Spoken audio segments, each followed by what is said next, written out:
ever thought about what it feels like to live with a chronic condition, navigating your everyday life, navigating it with a chronic condition like diabetes?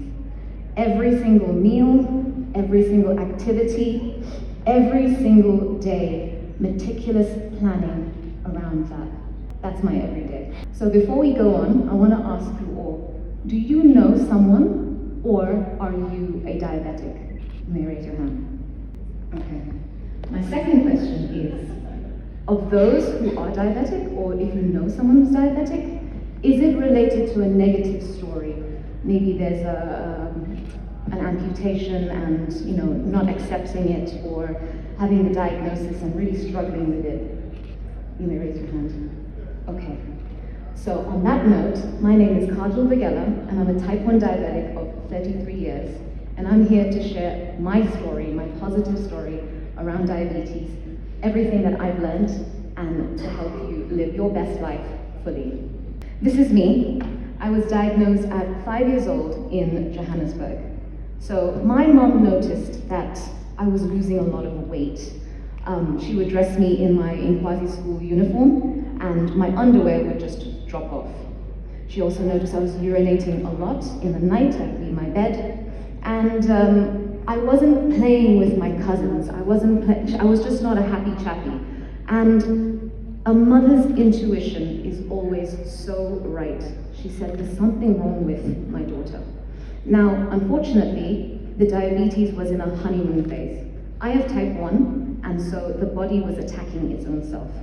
It's different to type 2, but either way, it was in a honeymoon phase. It's almost like a car that's sputtering. It's providing a bit of insulin, and then it stops. And a little bit, and then it stops. So according to the tests, I was fine. But according to life, my mother was like, this is not how my daughter should be acting. So after several tests and seeing several doctors, when they finally put me on insulin in Johannesburg, my mother noticed a huge difference. I was my happy, chappy self, this same girl you see on stage in the screen. Now, it's not been easy, so I'm going to share a little bit of my journey.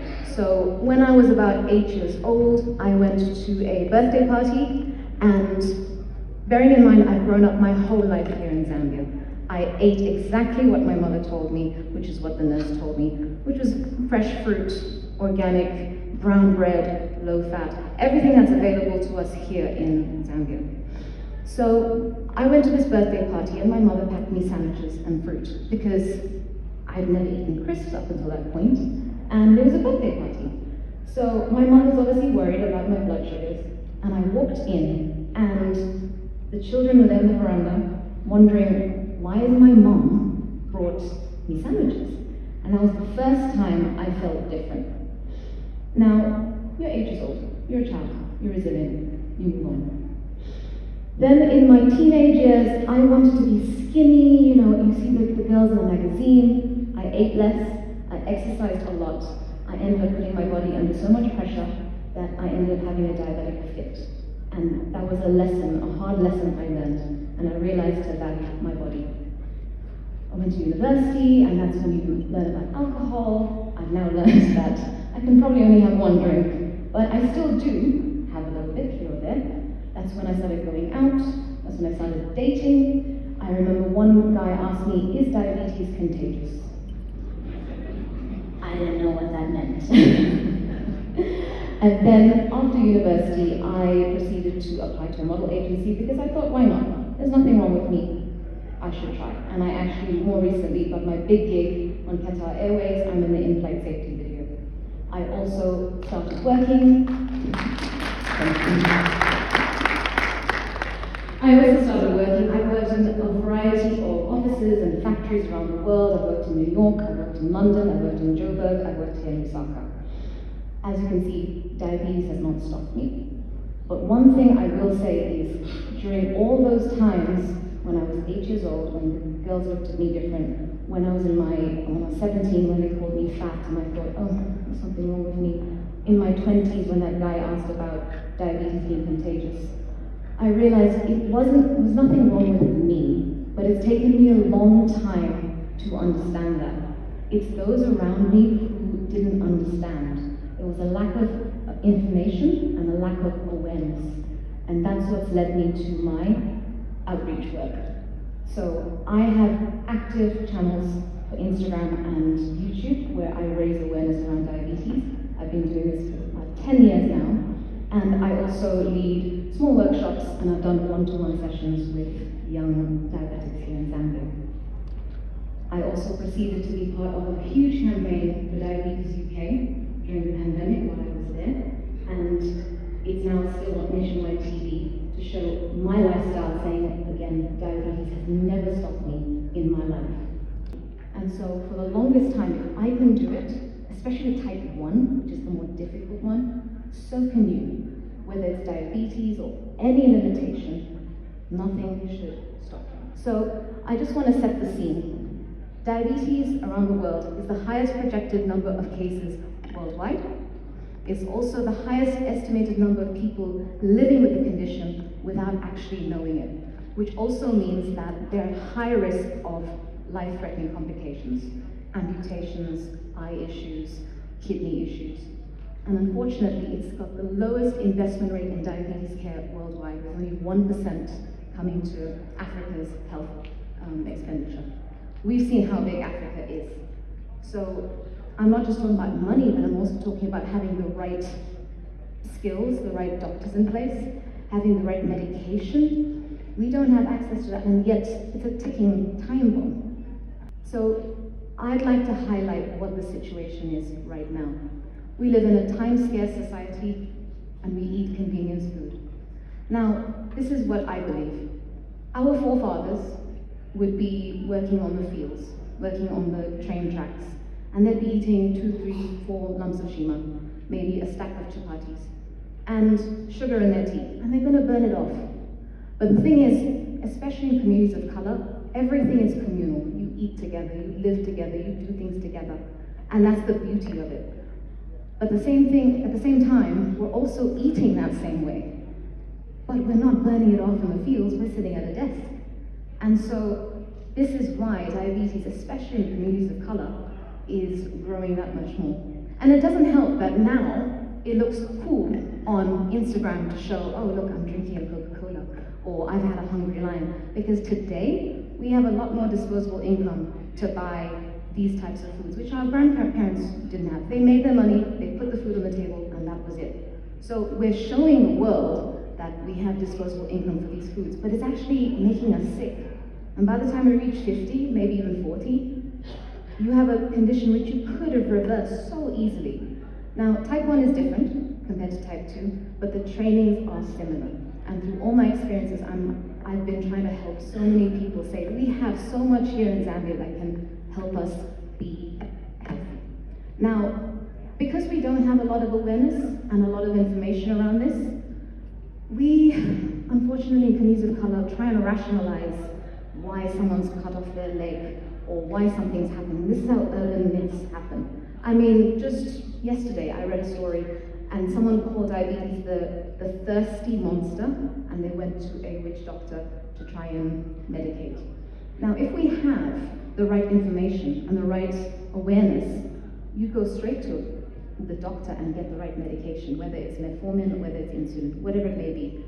So for us to dispel these urban myths, we need to bring these conversations to light.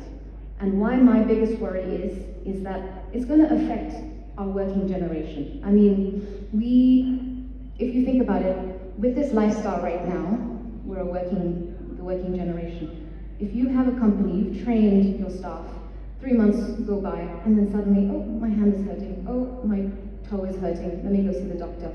You haven't had any information going on. The diabetes has become so severe, and now you're cutting off a toe, you're cutting off a hand. You've lost your staff to run that part of the business, but that person is also the breadwinner of their family, and they've now lost an income, all because we are just not talking about it.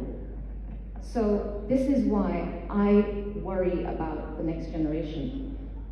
Now, I didn't specify earlier, but I've mentioned Africa, but in Zambia, the prevalence of diabetes in Zambia is 11.9% of Zambians between the ages of 20 and 79 are diabetic, and 50% of those don't even know.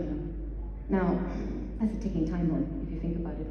The next working generation, they don't know, they won't be able to work. Maybe by 35, they won't be able to work, they won't have a job. They'll be spending so much time trying to reset their mindset. How? That we don't talk about it, there's no real resources around it. It's going to be a lot more difficult, and it's happening in every second household. What is going to happen for our economy going forward?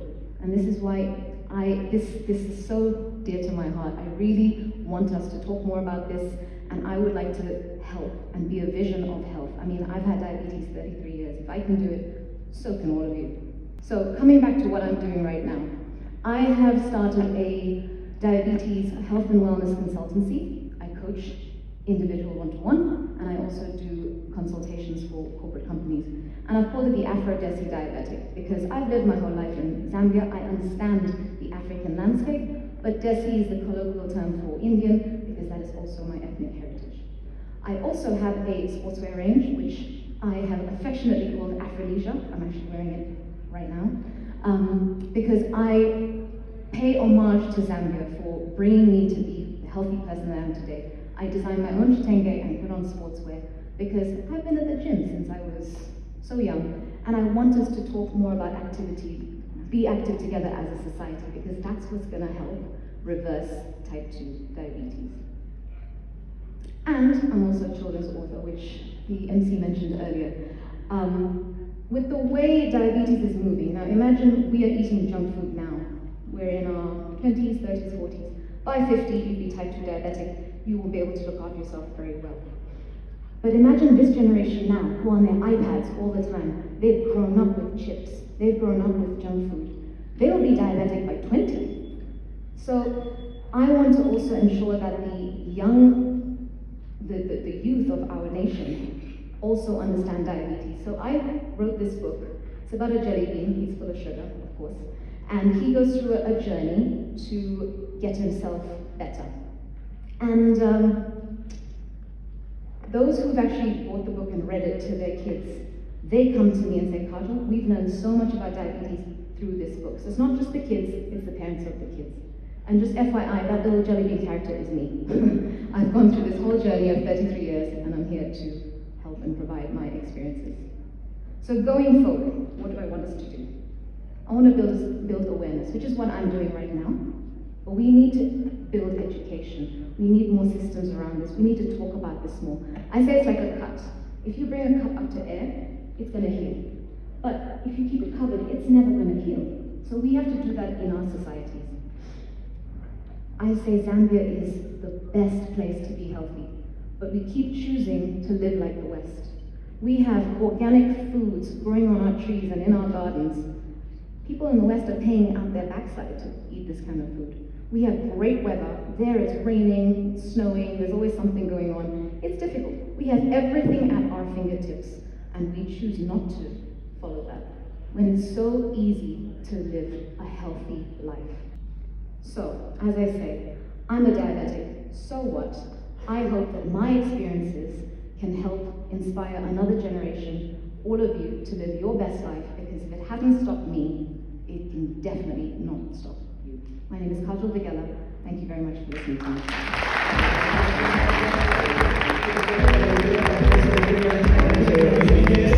Thank you so much. Thank you.